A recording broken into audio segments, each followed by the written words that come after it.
Hey everyone, I'm Travis and this is Abby. Welcome to Concussion, a podcast where we dive deep into the world of brain trauma, breakthrough treatments, and inspiring recovery stories.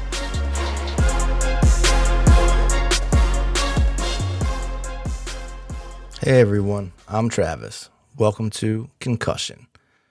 Joining us, our go-to expert on all things concussion related, Abby. We're here to talk about some real-life scenarios and the questions people often have about concussions. Abby, thanks for being here. Thanks for having me, Travis. Last week, we talked about an all too common occurrence when someone experiences a head impact and doesn't get the right treatment at the right time, and how those symptoms of that concussion can be so detrimental to so many different aspects of their life. Right. We used the example of the teacher who got hit in the head with the kickball, and she had to muscle through it, just do her job, be responsible for the kids. Then when symptoms started to take an effect and started affecting her everyday life, she didn't know where to start or And that's common for what to people do in to the get back on professional setting track. because concussions aren't a part of their realm of familiarity. They don't happen too often there. But today, let's go through what this could look like for an athlete in a scenario where we would expect things to go differently, but oftentimes they don't. So a scenario where an athlete gets a concussion, but it doesn't get diagnosed and treated right away. Right. So let's use another scenario that unfortunately unfolds more often than people may realize. Let's go with a college level soccer player at a D1 school. He's a good student, and he's been playing travel soccer for years to prepare for his college career, which is a major commitment. It means that he had to keep up with all of his schoolwork in high school, plus attend practices that are usually an hour or two sometimes away from him. And they travel just about every weekend for tournaments and showcases. So this means that he's a really good student and really good at managing his time to make all of this work. His parents also have to make a lot of sacrifices for this to even happen. So he set the record for his school for most goals scored in a season. So at a D1 college, he holds that record. He's playing with the anticipation of going beyond this, playing professionally. But he's got a much anticipated match coming up at his school. They're playing their rivals. It's a packed stadium. The game's even televised. So this big game gets underway. And keep in mind, he's their best player. He has the record for most goals scored for that school. So all eyes are on him. Within the first 5 minutes of the start of the match, his midfielder intercepts a pass from the opposing team and then gets the ball to him to set him up for the perfect header into the goal. Just as he makes contact with the ball, the defender tries to beat him to it and ends up running his head full force into the back of his head. This jolt sends the ball that was otherwise perfectly on frame sailing over the goalpost, and the chance was missed. So he gets back up, shakes his head, tries to get his eyes back into focus because he knows now there's a corner kick coming. And this is a big chance in soccer. This is a big chance for them to be able to score. And most times the ball's going to be coming to him. So he looks down and he's trying to get an inventory of how he's feeling. And he can't quite put his finger on what's wrong. So he figures he must be all right if nothing's wrong. He lines up on the field for where he needs to be for the corner kick. And the ball comes whipping in from the corner. And he jumps up to try to make contact, but misses the ball completely. He thought he was right on it. He and his team have practiced this exact play thousands of times, and he's never completely missed the ball. But clock is still running, so he carries on. There's at least 85 more minutes worth of soccer for him to play, and his team needs him since he's a leading scorer. Now he finds himself kind of staying back whenever the game allows. So instead of how he usually plays, of trying to make extra runs and help out on defense, he doesn't know why, but he feels like this is just much more taxing than usual, and he wants to conserve his energy for when there's opportunities to score. Anytime that, there's a ball out of bounds, he's leaning over with his hands on his knees and doing whatever he can to kind of catch a break and recuperate. When the ball does come in his direction, he does his best to perform like he knows he can, but it just seems to be falling short. His teammates will pass him the ball to make a play towards the goal, but he just loses possession with the pressure from the defender. He tries to get the ball back with like a slide tackle or what he usually would do to remain competitive, but his timing is way off, and he ends up getting a yellow card for running into the player instead of running into the ball when he tries to do a slide tackle. So now this gives the other team a free kick, and they end up scoring for that play. So his mistake with the timing of that slide tackle that normally he can execute perfectly and gives his team an advantage to repossess the ball, this time it backfires. Because his timing was off and he ended up hitting the player, he's got to face the consequences of that, and it ended up in the other team scoring. So that's a pretty tough pill to swallow. He feels absolutely awful that his poor timing led to his team now being down 1-0 before the half. And halftime comes, he tries to get as much water as he can. He even gets like a little queasy from all the water that he's drinking, trying to recuperate and get back on track. But there's still the second half. There's still 45 minutes to play, and now he feels this pressure to make it up to his team and all the fans that came out to see him for his error in the first part of the game and not being able to score when he had opportunities. So the second half gets underway, and he can feel himself dragging still, but he's trying to rely on adrenaline and the pressure that he feels from everyone watching and what he knows he's capable of to help get him through, because he knows how important this game is for not only him, but for his team and the future of his career. A long kick comes towards him, and for a split second, it seems like there's two balls coming at him instead of just the one soccer ball on the field. But he still tries to get his head lined up to direct that ball towards the goal. He ends up impacting the ball awkwardly. So instead of hitting it at the front of his forehead like he wanted, it ends up hitting him towards the side of his head, like more towards his temple area. And he feels every little bit of this awkward header. It kind of whips his head back into the opposite direction, and his ears start ringing. So then he now is facing all that fatigue that he had up until this point, timing errors, and then now his ears are just buzzing at him. So now he's standing there, can't point out anything in particular that's wrong aside from his ears ringing, but just knows he feels off.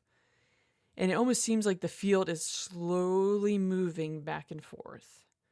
But he's not going to say anything or take himself out for ringing in his ears. There's a big game on the line. So around the 60th minute, his coach pulls him out, noticing that he's just sluggish and not playing with the precision he usually does. He keeps giving up ball possession whenever defenders start to challenge him. He's not helping out on defense. It seems like he's just doing the bare minimum. So the coach pulls him, and then a sub comes in for him. And that sub ends up scoring late in the second half, and his team comes away with a draw. So they were losing 1-0 at the half. He comes out around the 60th minute because he's not performing well. The guy that comes in for him scores, and now he's the hero of the team because instead of walking away with a loss, they at least now have a draw or a tie game.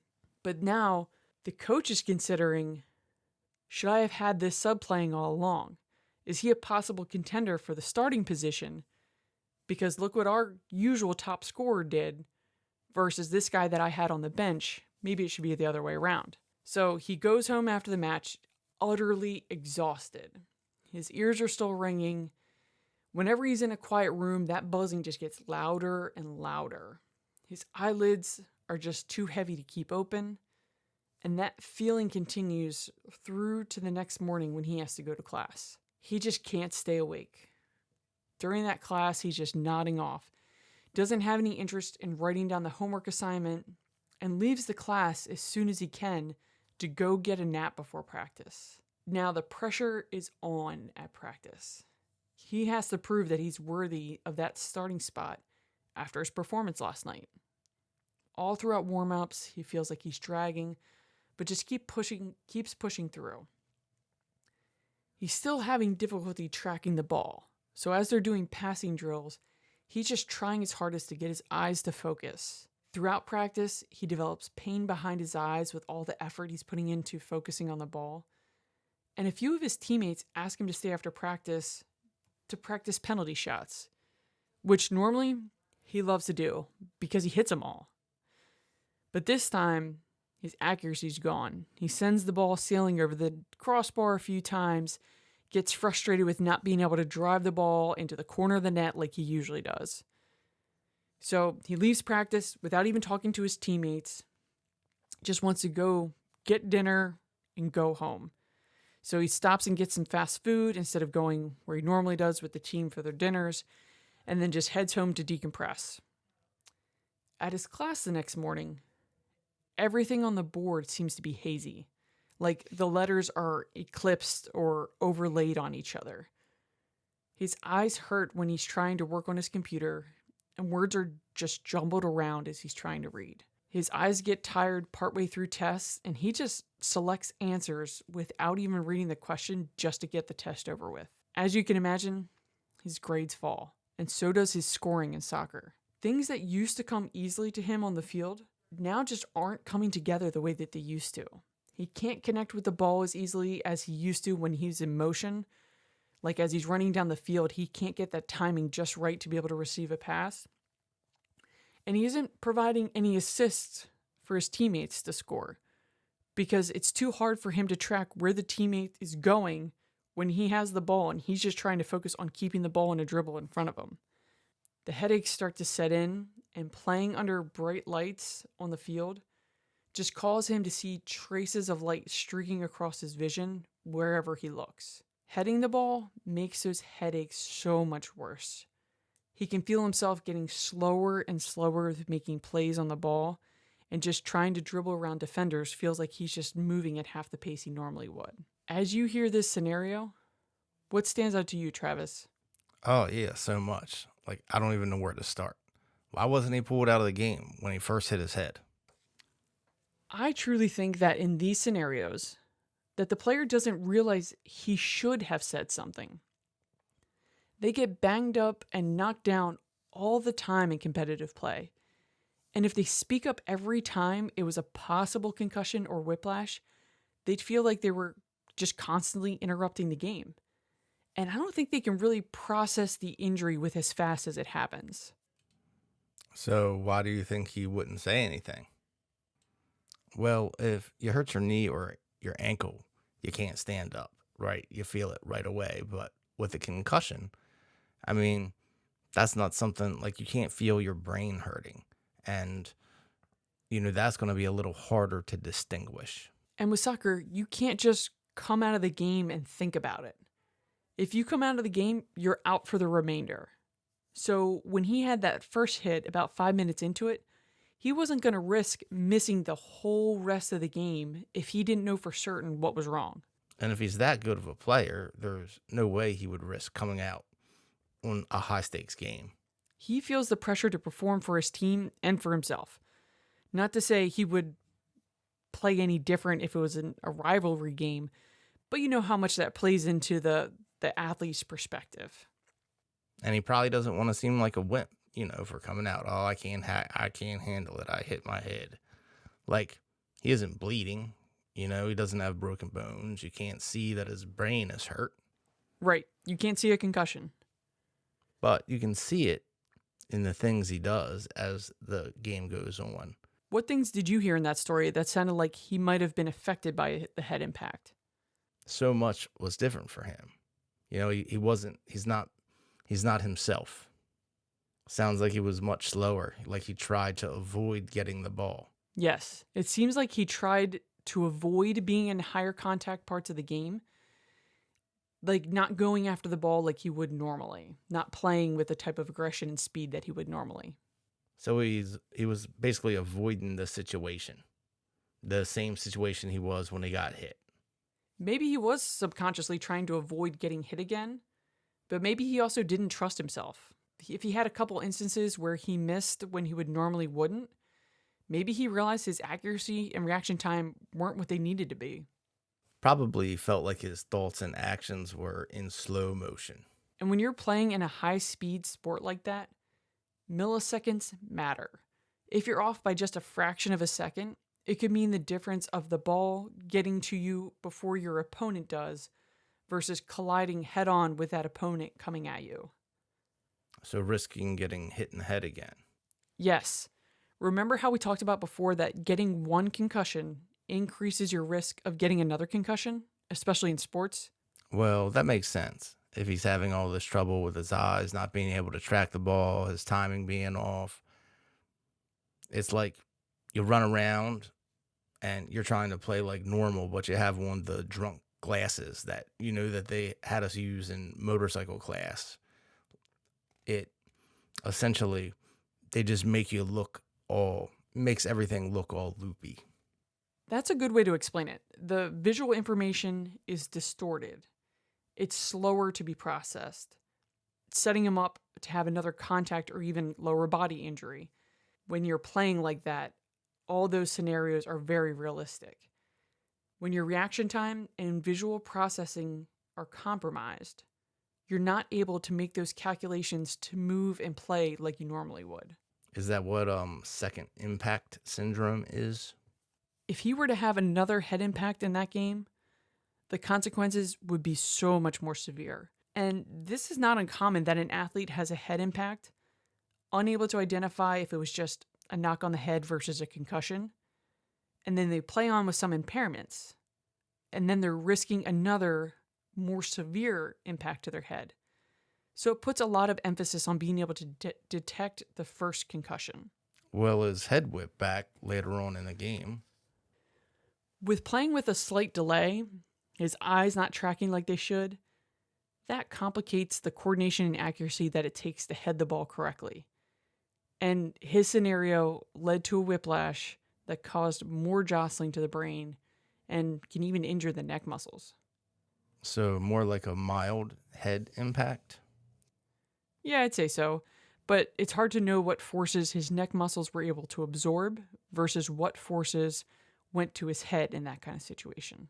Either way, it sounded like he ended the night in a tough spot. And then having to have somebody come in and fill for you because you couldn't hack it, like, that's the ultimate defeat. That sucks for sure. I'm glad you picked up on that. You have really resonated with how difficult it is to deal with emotions, especially heavier emotions after a head impact. What do you think that was like for him? Oh, it sucks. It's terrible. Like, you feel like you came up short. You let everyone down. But even worse, when everybody's counting on you. You know, and I bet he felt like that, like crap for the rest of the week.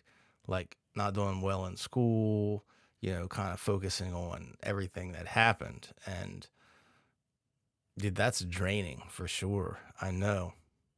And then, you know, thinking about what did this do to my whole career. So he's physically exhausted, mentally exhausted, and emotionally exhausted. So what happens from there? He's not doing well in school, not doing well in sport. Now what? As an athlete, he probably only saw one future for himself, becoming a pro. And if he isn't doing well in school, what if he doesn't finish his degree? You know, that makes it even harder to have a backup plan. Now let's go the direction of what if he tried to get help? What if he had identified he had a concussion and went to his athletic trainer? What would happen from there? Let's say he has an athletic trainer that does everything by the book, pulls him from play, takes him through the return to play protocol. But you said that only really addresses his ability to get his heart rate up. Yes, it's symptom-based. But even if he's honest and not swayed by the desire to get back as quickly as possible to his sport, it will only assess his ability to run and perform athletic movements, not all the other components that we know are important for an athlete. They have to be able to train and incorporate dual tasking, all the cognitive demands of the game, all the multitasking that has to go on, and visual tracking. There's just so much more to it that has to get addressed prior to going back into their sport. Because otherwise he will get injured again, right? Exactly. Let's save that scenario for next time. What if he gets to his athletic trainer, follows all the steps he needs to in order to get back to the game? What do the next few months look like for him? And we'll discuss this based on the realistic outcomes that we see for athletes in that situation. All right, Ab, looking forward to it. Thank you, everyone, for joining us on Concussion. Until next time, keep your head in the game and keep it protected. Thanks again for tuning in to Concussion. If you found this episode helpful, be sure to follow us and share it with someone you may think will find it useful. You can catch us on Spotify, YouTube, or wherever you get your podcasts. For updates and behind-the-scenes content, check out our TikTok, Instagram, and X. Or join our growing community on Discord, where we dive deeper into concussion recovery and support each other along the way. All links are in the description, so see you there. And until next time, keep your head in the game and keep it protected.